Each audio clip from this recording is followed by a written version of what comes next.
Moving on, though, via Dan Rayfield at ESPN, a deal for a featherweight title unification bout between Shakur Stevenson, who won a vacant belt by one-side decision over Joet Gonzalez on October 26th, and fellow undefeated titleist Josh Warrington, who has made 3 defenses, is on track.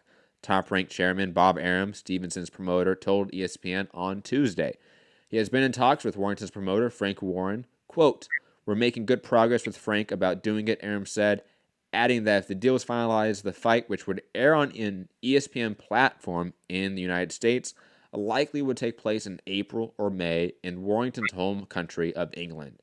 So, guys, it looks like what we know so far about the Josh Warrington-Shakur Stevenson fight is that it would be on ESPN, obviously, and that it would be in the UK, Gary, and also April, May, sort of like a late first quarter, springtime fight time for Josh Warrington, Shakur Stevenson.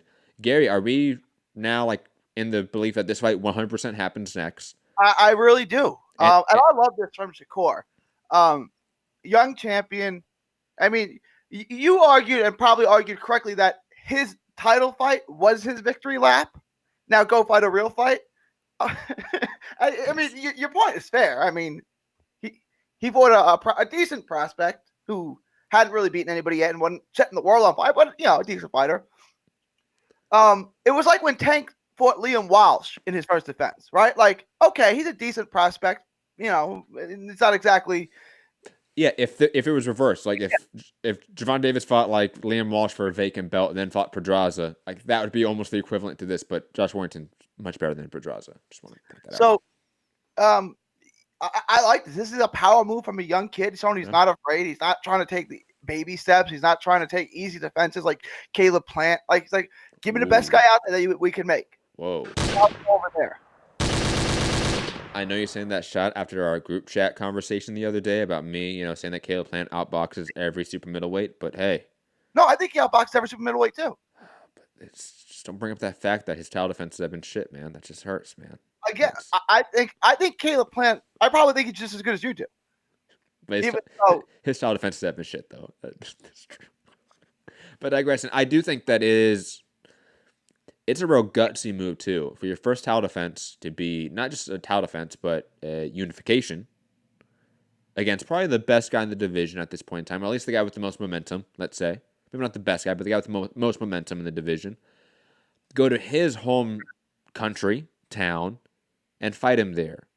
And also, it be really your only fight in the top 10, 15, top 5. It's your only real fight of note. To be honest, like Shakur Stevenson has yet to fight anyone in the top 15, top 20 in his division. Diaz was 15. Maybe not. He never had fought the division. That was it.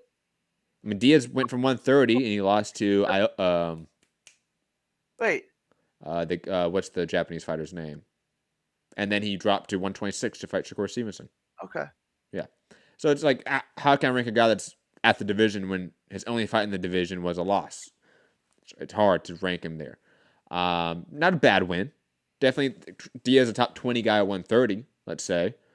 But not a top 20 guy at 126 maybe. I don't know. Still a largely unproven prospect, but he has a belt. And he's not doing the Oscar Valdez route. He's not doing the Urin and Cajas route. Like, respect to Shakur Stevenson for that. Like, that is a massive change of course from the top rank diet, so to speak. So I'm all in favor of this, man. This is an amazing fight. It's an intriguing matchup. If Shakur wins, he's a unified champion at the age of like 21, 22 with like 18 fights. Has a legitimate top 3 guy on his resume. A guy that was fighter of the year last year, he would beat.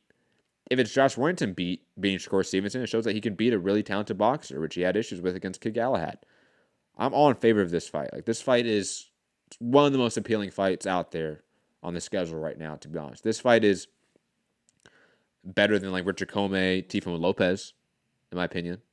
Like, for the prospect fighting the veteran fighter and seeing how good he is, Warrington Shakur Stevenson is the better version than a better version of Comey Lopez, right? Yeah, absolutely. From absolutely, yeah. It's obviously a better test. This is a bigger fight, but I think Comey's gonna win. But we'll get to that next week.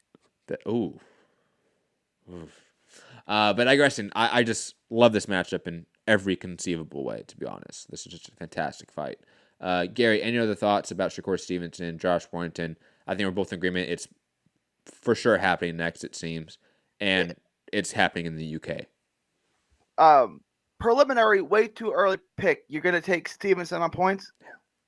I do too. And I thought that was too aggressive. But then I saw his last fight and how much he schooled Joet Gonzalez, who I thought was pretty good. No, I thought he was a decent prospect. And then I go back to like the Kid Galahad fight for Josh Warrington. I saw him really struggle to get his offense going with a really good boxer that could negate offense. I think Shakur Stevenson is a far better boxer than Kid Galahad.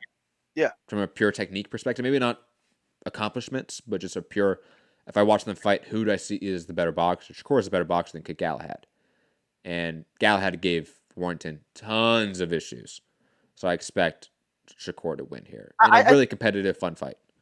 Really competitive. I think it's close. I think Warrington wins rounds early on just on volume, and then once he starts to slow down a little bit, once Shakur can really start to time him, he's going to start catching him with clean shots, and he's going to carry the fight in the second half. He's going to win the fight by carrying the later rounds, and I think he wins the decision 116, 112, but a clear because he won all the late rounds. Yeah, and then the one British judge will have it 117, 111 for Warrington. We'll just throw that out.